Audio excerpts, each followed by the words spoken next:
So this is one out of the Otago Daily Times. So this is one of our New Zealand-based stories. This is a favourite newspaper. It is. They have way better headlines than any other newspaper on the planet. This is going to be a repeat action. Case in point. Smelly mutton bird blamed for fouling flight. Sorry, a smelly mutton bird? Did I hear correctly? Yeah, that was correct. Nailed it. A spill from an Air New Zealand passenger's hand luggage, potentially from a culled mutton bird, was so bad that the airline had to find another place to take the next scheduled flight from Dunedin. Now, what is a mutton bird? A mutton bird is, if you'll give me one quick moment of Googling. I can't Google it. I've got no internet. I'll fill in for you. So a mutton bird is basically a little sort of pigeony looking bird. Cute. It's the most abundant seabird species in Australian waters. For a little bit of backstory. Wonderful. Okay. Well, there you go. So, yeah. And it was so abundant it was on this plane. A spill from an Air New Zealand passenger's hand luggage. Passengers were apparently told by the pilot of the domestic flight to Auckland on Friday afternoon that blood seen dripping from the overhead locker was from a mutton bird. Why? Why was there a bird in the overhead locker? It's a really, really good question, and at no point really does the article answer that. So I feel like, as a reader, that's all I'm asking. I don't give a crap about the passengers changing flight. I just want to know why there was a bird in the hand luggage. Another passenger tweeted about the delay the extra cleaning caused to her flight, which was scheduled to depart Auckland at 6 p.m. on the same plane. In the thread, tweeter Marion said a pilot explained someone had brought a mutton bird, presumably dead, onto the flight. Yeah, Marion, I think if it's got blood dripping out of it, it's probably dead. Or a zombie. Gee, that's terrifying. I like the irony of someone tweeting about a dead bird. I'm just imagining the potential, the horror movie potential in a zombie bird. Like, well, that's true. Think about Alfred Hitchcock's The Birds meets 28 Days Later. Birds, I legitimately have an actual bird phobia. Do you? Yes. So I think I would, probably, legit, piss myself watching this movie because it would be that scary for me. For, just the idea of, magpies scare the shit out of me. So, a flock of ravenous zombie birds who want nothing but to eat me. I can't think of anything worse. I can think of something worse. Eating a tomato. That's all I can say on that. Okay. It gives me legitimate fears about the prospect of eating a tomato or a tomato-based substance. Do you have an allergy to tomatoes, or no? You just have a phobia of tomatoes? You just don't know. So you don't like tomatoes, is what you're saying? I ethically disagree with tomatoes. Okay. I don't like tomatoes. I think it's the easiest way to put it. But don't like is too weak for the hatred I feel. You fucking hate these tomatoes. You want to have a tomato purge. I hate the tomatoes. What's wrong with tomatoes, Alison? They're all Do you know what, the biggest nightmare is? Do you know that tomato festival in Spain where they all throw tomatoes at each other? I have legitimate nightmares about that. Why are you so scared of tomatoes? Do you just not like the taste of them? Why are you scared of birds? Because birds have sharp beaks and they fly Let's at go you back. and peck your Let's go eyes back out. a little bit. Let's rewind. I believe that the bird was probably there for some kind of animal sacrifice, logically speaking. Okay. I'm not sure why else they'd have it. And frankly, the animal sacrifice person was probably sacrificing the animals so that the plane would have a safe passage over the seas, because that's how witchcraft works. That's true, actually. That's a good point. They should be thanked. So if hypothetically, next time I catch a plane, I spy blood dripping from the overhead locker, instead of my natural reaction, which I think would be unadulterated panic, it should actually be gratitude and relaxation, and just absolutely sort of sit back and relax because it's all going to be fine. Yeah, Unless they've sacrificed the wrong kind of animal and it's become a curse. In which case, we are fucked. Yeah, but in which case you might as well relax because, there's nothing you can do about it. Except for sacrifice an animal to take the curse off. I'm going to skip ahead a teensy bit in the article and say, so there's a quote from an Air New Zealand spokesperson who I'm not going to read because it's boring, but she did not confirm the story the spill was caused by a dead bird.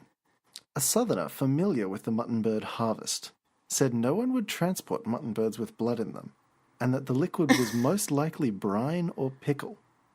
So this is a quote. The birds are just wait. Continue. Just wait. It gets good. The birds are salted, which draws the blood out. The blood dissolves in the pickle. It may appear to be blood, but it's not. So what this person's saying is that this isn't blood. This is just the fucking pickle and blood juice that's been drawn out of this bird. It's got blood in it. It's still blood, though. That's just so much better, knowing that the blood's been pickled. I just feel so much better about this whole story. Mutton bird blood dripping now I know what the problem was. Aisle. I feel disgusted. I feel more disgusted about the pickle juice than the blood. I can't think of a worse smelling thing just off the top of my head than that. Pickle juice and blood just milling around the plane. Just what you want. Oh my gosh. You got another story? Do you mind if I actually throw in another story that I think you will enjoy? No, go ahead. So this is actually our first ever listener-submitted story. So this is another one from New Zealand. And at first I was curious, but it then expanded into a vast conspiracy. So, interesting. This is from stuff.co.nz. Mm-hmm. Long-living captive Kia loved the pub, but was easily distracted by stockings. Mm-hmm. So, the story is Joe the Kia. So, a Kia is a kind of bird. Looks kind of like a very small toucan, but not colourful.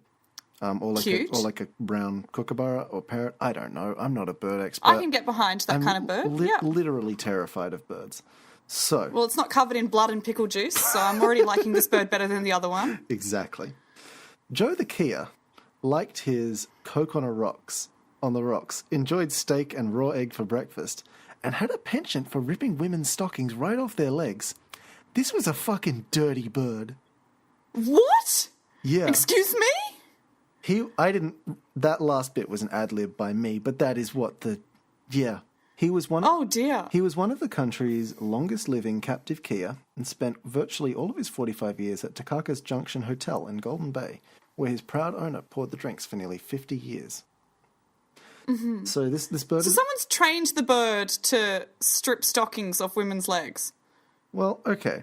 Joe didn't have a taste for beer, but loved a Coke with ice and keeping an eye on the punters. So this is a quote. Mm-hmm. He had a penchant for ladies with nylon stockings. He'd run his beak down them and watch them tear. You certainly couldn't leave your boots around him, and he tore up a diving suit on the washing line once. Occasionally, Joe would visit other nearby businesses, once ripping the tiles off the roof of a building, she said. After falling ill, he even managed to nab a spot in the Drummond's bed so she could nurse him. This is a fucking skeezy terrorist of a bird. Like, what?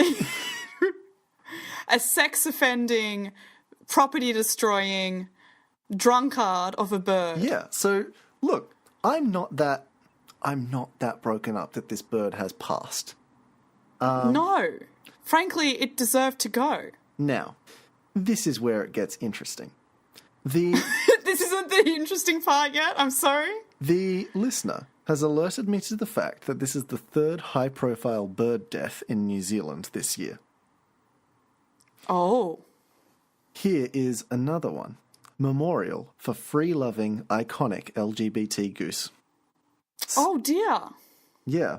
So this article has not imported into Instapaper correctly. Okay. But basically, Thomas was a beloved bisexual goose who spent years in a love triangle with two swans. And Thomas also passed away. And then Nigel, the lonely gannet, also has recently passed away. Another celebrity bird has died in New Zealand. Oh my gosh. There's a celebrity bird serial killer in New Zealand who's... It's all connected. It comes back to that first story you read. Someone is stealing celebrity birds and pickling them. Holy shit. Alison! Oh my god. Oh, I've solved the crime. Fuck, should we be talking about this on the podcast? We need to talk to the police. This is not... We need to... All right, yeah, this is a true crime podcast now. Fuck It's news. officially a true crime podcast. So... That's where the dollary dues are at. So do we think this was Joe the Key? Like, which bird do we think was dripping all over this plane? Maybe that's... Okay, that's why the flight attendant or the pilot or whomever, the Air New Zealand person, wouldn't say that it was a dead bird because they can't tell them because... They're in on it. They're in on it. Okay. Jeez. Okay, wait. It's coming together. Air New Zealand, Sky, flying, planes. Bird. Fly. They are scared of birds flying up. Okay. So, we need to find out whether Air New Zealand has hit any birds with their planes in the last year or so. Because I think... Okay, I'm going to Google Air New Zealand bird strike on my phone. Yeah. Because that's the only device I have that's connected to the internet. Because I think this is like a PR hit job against birds as a species. I think they're killing these birds to sort of absolve themselves of the responsibility of having hit all these birds with their planes. I found a bird strike story. Okay. About Air New Zealand. This is from 2015, though. So it says Air New Zealand plane cleared to fly after bird strike. An Air New Zealand aircraft that suffered engine failure after being hit by a bird has been released to fly. It's all a revenge ploy. It's coming together. They're fucking... Oh my god. They've murdered these 3 birds and have smuggled them blood dripping through their... they've got a built-in body transportation service in their planes. They've just done a shitty job at it because they've pickled the birds and let them leak out into the plane. Now I want to know, have there been any more high-profile bird deaths around the world in places related to Air New Zealand? Let's find out. Because it's definitely related to this. Unfortunately... bird... Oh, wait. Death. More recently, from stuff.co.nz. Bird strike causes 2-hour delay, change of planes. They're putting out a media hit on birds. Chinese celebrity bird, Flappy McFlapperson, believed dead. Birds are dropping off Australia's... Does Air New Zealand fly to China? It's an Sydney Morning Herald story. Birds are dropping dead off Australia's coast and it's all our fault. I'm not going to read that, so I'm just going to assume they mean Air New Zealand. So tell me about the dates of those bird deaths, because this latest bird strike that caused a 2-hour delay was July 17th of this year. This year? That's recent. Okay, so this is... No, these were from May, I'm sorry. I don't... Okay, 4 days ago, New York Post. Baby hawk sired by infamous love triangle bird dies. What? Baby hawk sired by infamous love triangle bird dies. New York Post. Wait up, I'm going to read this. I feel like there's some good stuff in here. Now, this is a completely different bird story that I haven't brought up, but it's one that I remember reading about on a Brazilian beach. I don't know if it was Brazil, but somewhere they were playing beach volleyball and they trampled a bunch of bird eggs, which is quite a sad thing. But it could be connected. I think so. Obviously all of this is connected. Air New Zealand is at the heart of it. Because it's Air New Zealand. They can't have any more delays, so they're going to kill all the birds. And oh, there you go. It says, beach volleyball players in Alabama accidentally kill hundreds of birds. Accidentally? It doesn't say that they weren't from New Zealand, though. So that's... Yeah, accidentally, I'm sure. Accidentally. You know what? Gosh. Now that I think about this, given my opinion of birds, I might kind of be okay with this, and maybe... Excuse me, is that okay to say? Is that okay to say in a public forum that you're okay with all these high-profile bird deaths? Are you standing behind Air New Zealand's actions on this? No, I just think I'm gonna try and be non-judgmental, and I'm gonna wait to hear Air New Zealand's side of the story for why they've murdered millions of birds. You're going to put out a questionnaire out there? Exactly. Get their side of the story? Exactly. All right. Now, I don't think we should be negotiating with terrorists. Yeah, that's true. But if the birds are attacking planes, doesn't that make them the terrorists as well? Jesus, this is such a morally grey situation, Alison. What have we waded into?